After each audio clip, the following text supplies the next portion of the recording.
Hi everyone, welcome to a brief look around to see what we're doing in terms of getting ready for the 8th of March. I promised on the weekly news and via the briefing that I'd give you a preparing the next stage of the journey, and I'm sat here in one of our classes in Key Stage 2 ready to take you through that safe, ready learning journey. You'll notice I've got my old gear on today. That's because obviously we're filming it on the closure Friday as we're busy getting ready for Monday, so it's been all hands on deck today whilst everybody in their old gear gets all the rooms ready. We've had to do a lot of deep cleaning ourselves, a lot of movement, preparation, putting up, sorting, so that's why I've got my gear on that I have today. Now, I'm conscious that people don't want to sit for 40-45 minutes and watch long films, so what I'm going to do is record about 10 minutes, give you those important journey highlights today, and then my intention is to filter in regular films from here on about this is what we're doing in school, this is what it looks like, this is what it's about, this is how it's working, to give you that deeper story of school. Some of it will be really detailed about specific aspects, others will be looks around the building. So effectively this is part one, and this is very much about that safe learning environment, or safe as possible learning environment. And learning be a key word in there, not just a school-based environment, but the learning environment. So let's take a look today. Right, we're here in Key Stage 2, and I'm sat here thinking, he's on a park bench in a Key Stage 2 class. What does that mean? Well, this is one of our examples around our innovative classroom layout. Because what we've done is say, well, we're coming back on the 8th of March, but we've to be very careful that we're thinking COVID safe, but we're thinking learning experience as well. I drilled it into my staff in the last few days and weeks that it isn't just about opening the doors and babysitting. It is that learning experience from day one. If we are truly about steady recovery, then we have to make sure that the classroom layout completely enables appropriate learning to happen. And what is appropriate learning for us fits in for our vision for learning. So what I'm going to show you is not a Victorian layout. It isn't that, because in our view that is non-effective learning. What I'm going to show you is our innovation that brings our vision for learning and effective learning right now and long term alongside a safe environment. And that's what I'll take you through now. Now this bench that I'm sat on represents the reading bay, and if you have a little look at either side, you'll see our top 20 list on one side and our book bandit system on the other. Now this, if you've read all the correspondence, look at your handbook on the website, is our new approach to reading that we've been developing in the last 12 months. Banding books that our children can choose from, that are appropriately pitched, and on the other side, a recommended list that the children can read from. These are teacher chosen, and we've invested in very specific challenging books about theme and language that the children can choose. What we've done here is create a system whereby it's in a specific area, the children will come one at a time, so there's no great queues with them, and we'd operate a quarantine system, so that when the books are placed back on here, they're books that, if they've been used or touched before, are left for 3 days in a sort of quarantine state before being put back into cycle. So the children aren't picking books up that have had hands all over them from other people. Now, we are going to have it so that the children can take their never-ending story journals and their books home every day and bring them back. We think at the end of the day, if they're bringing their lunch in, they're bringing their PE kits in, they're bringing themselves in, how does transmission change if it's a book? So long as that book is handled by them and stored safely, then actually it's no greater transmission risk than bringing a water bottle in, for example. So that's how we're operating that, and the 72-hour turnaround for books to be reintegrated is important. But what we've also done is take the opportunity to widen the space, widen the area, and redesign the class reading base. And this bench here is for using never-ending stories time. And of course, it will be for one child to sit on. So all the time it's thinking about use of space, but also attraction as well. So if we've got items like the ivy that we put in place, or the grass, they're not items to be touched. They're there for decoration, they're there out of the way. They're not actively in play, so to speak.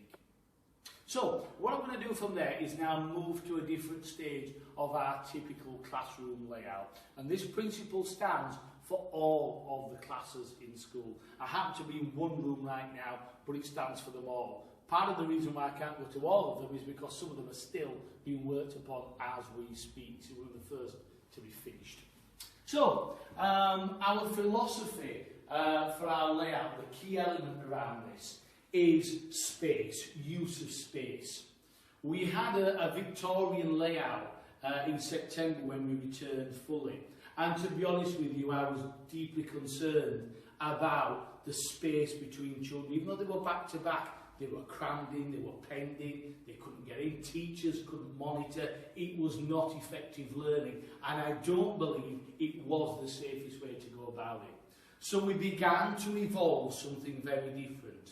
And we've been thinking for some time around the notion of horseshoes for direct, what we call starting point input, so that smaller groups can receive input at particular times. And you can see some of our small horseshoe formats here. So we looked at the notion of setting out horseshoes that ensure children work face to face and directly onto one another. So we developed this shape. So what we've done is, it's quite scientific this bit I suppose, it's horseshoes within horseshoes.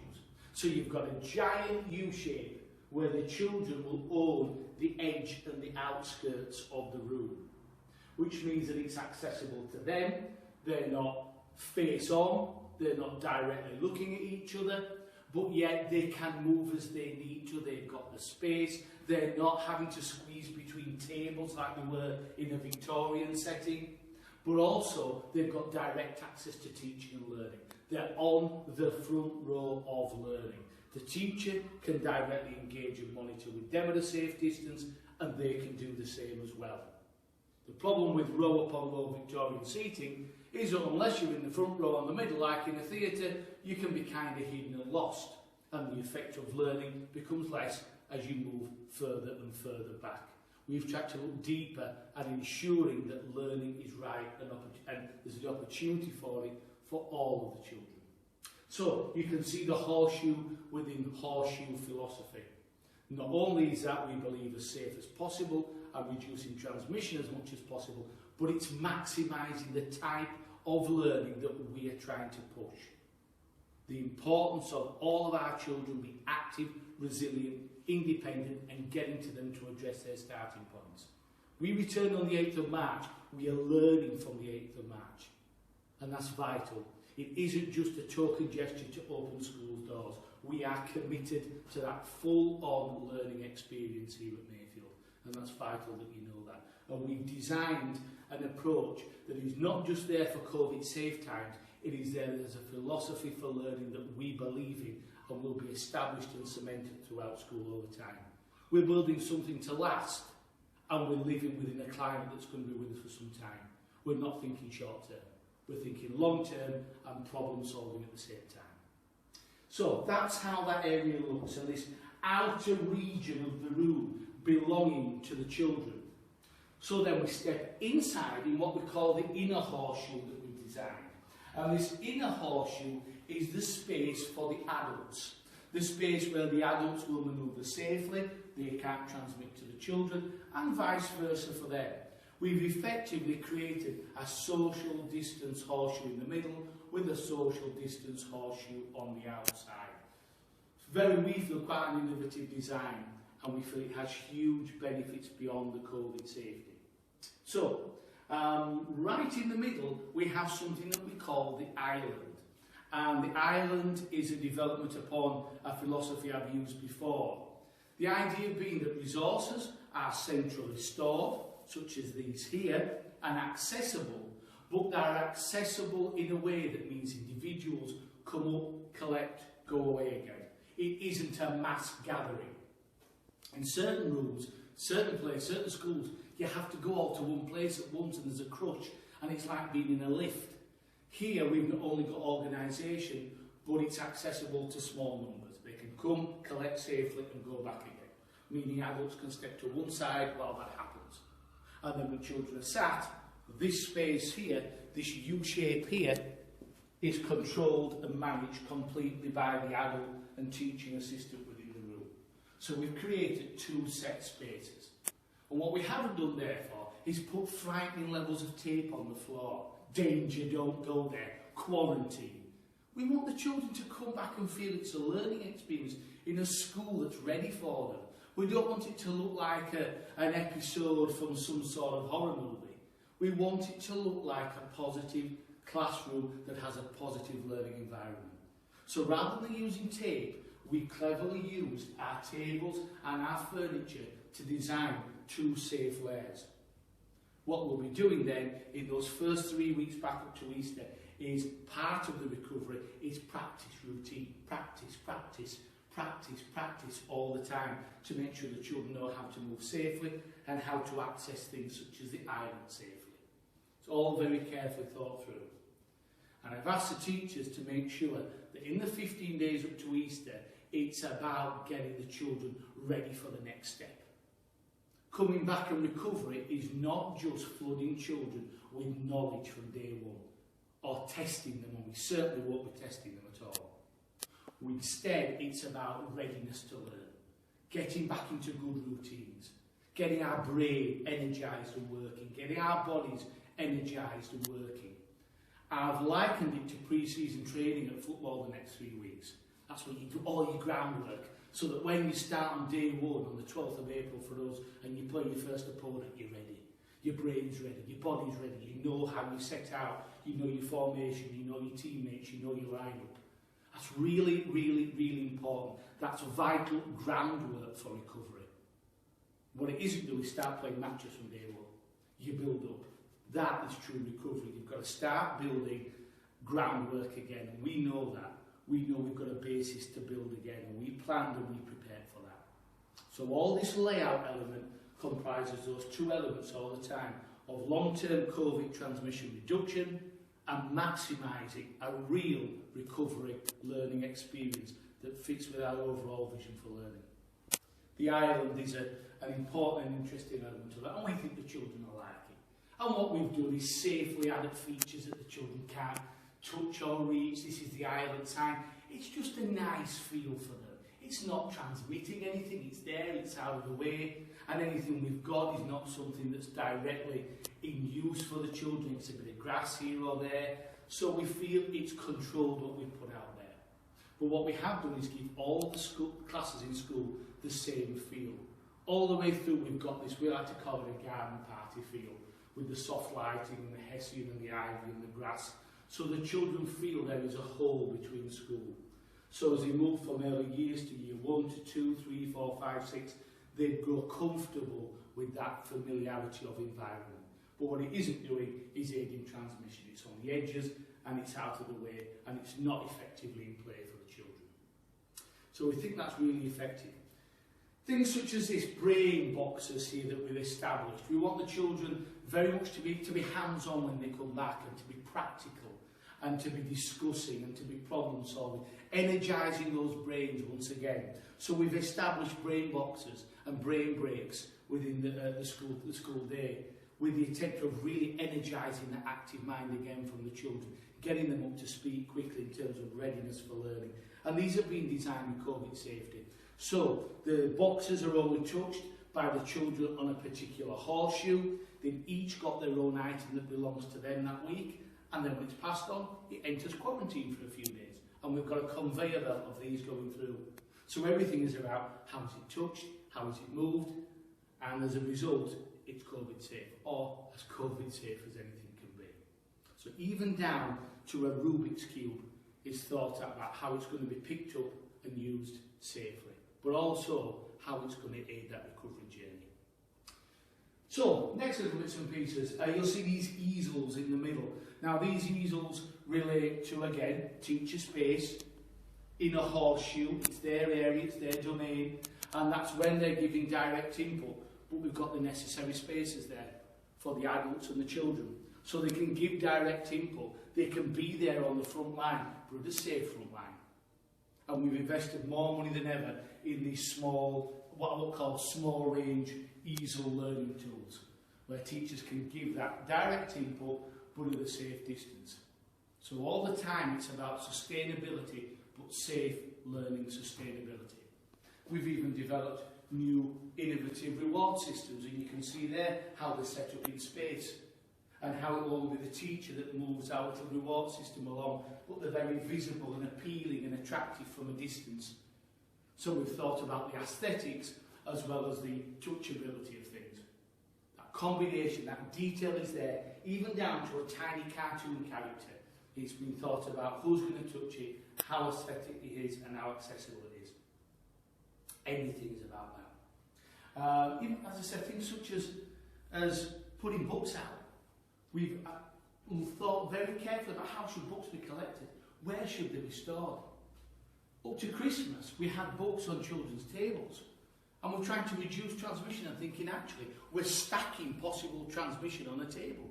We need places where they're out of the way, but they've got to be safely accessible for individuals to go and collect. So we've even devised a separate layout for collection of books. It's attractive, it's appealing, it aids independence, it can be rewarded, it aids pace, it aids resilience, but it's a greater COVID-safe element as well. I hope you can see this message coming over of a philosophy for learning that will not be compromised, and we'll be innovative with it, but we will be COVID-safe in doing so. You're sending children to a school that is not just thinking two-dimensional. We have used the closure time alongside the remote learning and the key worker provision to think innovatively about the next step in learning. Thinking forward all the time. And that's what you've got by bringing the guys here. And hopefully you can see some of that here and now. I'm going to stop at that point because what I don't want to do is crowd too much and keep saying the same things over and over again. And what I'm going to do is I'm going to move to another little area school and talk to you about the use of space there in the final part of the film. And then I'm going to, as I say, keep producing these short films that talk to you about our philosophy for learning, the way that the school has, it's been utterly transformed beyond all belief. Any myths about the past are gone completely. We are a transformed, brand new Mayfield school, and I believe we really are at the cutting edge of thought on approach to learning.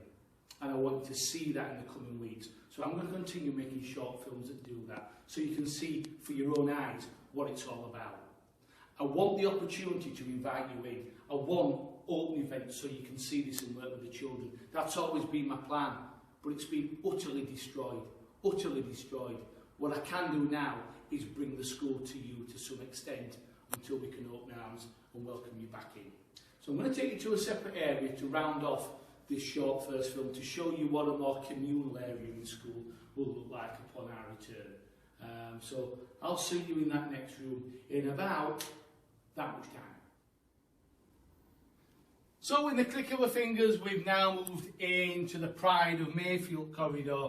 It was just any old corridor, it's not that now. It's very much our hub of celebration. It's where we show we value every achievement. Incidentally, the corridor begins right after we've been in this Year 4 cloakroom and toilet area. And what I should say as well is all those hand washing routines and sanitising stations are very much there as they were before. And they're bespoke to each classroom because their timetable is slightly different when they come in, when they go out. It happens, but that is bespoke to the management of each class within there, but it's there. So, on with the Pride of Mayfield corridor, somewhere where we've developed extensively. This was just an empty space, didn't really belong, didn't have an identity, and it had a cloakroom right in the middle of it. Right now, it belongs. Right now, it is the centrepiece of your children's celebration within school. It houses every single possible reward that we have. It celebrates achievement in work, as you can see here to the left. Value in progress in every subject is the title of these displays. And the displays are not about creating works of art. They aren't just work from the top 6 in each class. They are work that celebrates progress from starting point, whoever that child is. And we take them from each subject once a term, and we celebrate that individual story of progress. So that's the work element. But on the other side, we have our golden tickets here, first of all. Golden tickets are given out by our teaching assistants for independence and resilience, and they pick a child each week. And then in perfect conditions, they have breakfast with me, a bacon sandwich, or bacon barm, should I say, on Friday mornings. We hope that can come back very, very soon. What's important to say here is we've got our perspex containers. When people put votes in, they leave them like that. Then we deal with them, we open with them with our gloves on afterwards. Then we dispose of them in the way they're meant to be disposed of, and then return after cleaning. So there's a regime for gathering the rewards, if you like. So even down to how we empty a golden ticket box. As we move down the Pride of Mayfield corridor, you'll see we've got the grass and ivy theme. And again, it's not there to be touched, it's just part of that important holistic feel for school. Here are our conduct token boxes, all cleaned and sterilised and ready. And Mrs Miller has gone about undertaking that job personally with a great deal of pride. The children put their conduct tokens in here for their outstanding conduct, for the want of a better phrase, I suppose. Holding doors, saying please and thank you, walking around school with star of safety in mind, respect for others. They do that right, it's a conduct token. It values that achievement. Come back to that vision all of the time. Once the children have put the conduct tokens in, effectively they're in a quarantine position, and then they go through the washing machine then in special bags, and they're bleached and put back into cycle. So even a conduct token, a tiddlywink effectively, goes through a quarantine process, and even that's been planned out carefully. Rewards don't stop because of COVID, they just become a bit cleaner, I suppose would be the phrase I would use. So let's carry on walking down our Z-shaped Pride of Mayfield corridor. I always say that this corridor is now the spine in our school. It carries the Pride of Mayfield message in each and every way. It links early years and Key Stage 1 with Key Stage 2 with that core moral and social vision that we have. And as we move further down, you'll see space for our Star of Safety award winners. That's our charter that our children came up with last year around what makes them safe in school. You can never ensure every child will always feel safe every second, but doing as much as possible to get some shared rules and agreements in there. And even the way in which we add different names and celebrate them each week has been organised carefully, because it's a certain person in a certain way with gloves on at a certain time. It's exhausting, but it has to happen. So as I say, even rewards are carefully thought about. Now let's progress further down.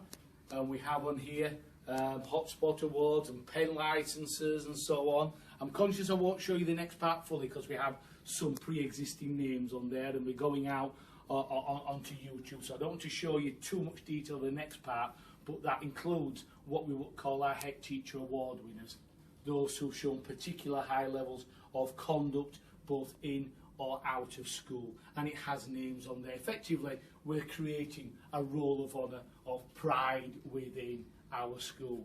See here, our walls have been refreshed and blanked out, ready for attendance names, ready for pupil leaders, and the next one down is ready for our roll of honours to come as well. We're careful how we film this because we've got names and pictures here and there, so I can't show you everything, but we're ready and up and running and raring to go. And importantly as well, we've thought carefully about whether we continue to have our Pride of Mayfield corridor in this area, but we want it somewhere spacious where people can stop, can look, but can social distance. If we move it somewhere else, we're going to create crowds, and we're going to create the social distancing won't be there. So that's even been considered about where we position and celebrate. You can see we've created spaces ready for our roll of honour names, which will be given out. Our next one's given out just as we approach Easter. And on the left we have our names again for Vision Awards, our weekly awards, our stickers that we give out. It's all there, and you can see the sign says the Pride of Mayfield. There is nowhere in school that hasn't been specifically designed and refurbished. From top to bottom, this school has been completely reworked. There is nothing about it that looks the same from July 2019. Everywhere has been painted, decorated, most areas carpeted, and everything redesigned with precision so that it delivers our vision at every opportunity. The Pride of Mayfield corridor does that, and also considers that safe movement and that safe, or shall we say, reducing transmission at every opportunity.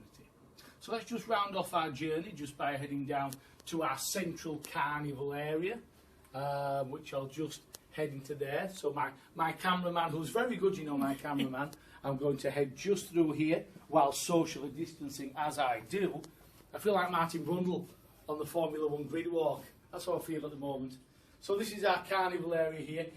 For summer term, the new mats and the new posters will be mapped out. But what it means is that as people come into school, they see the vision and they see the curriculum that will deliver it.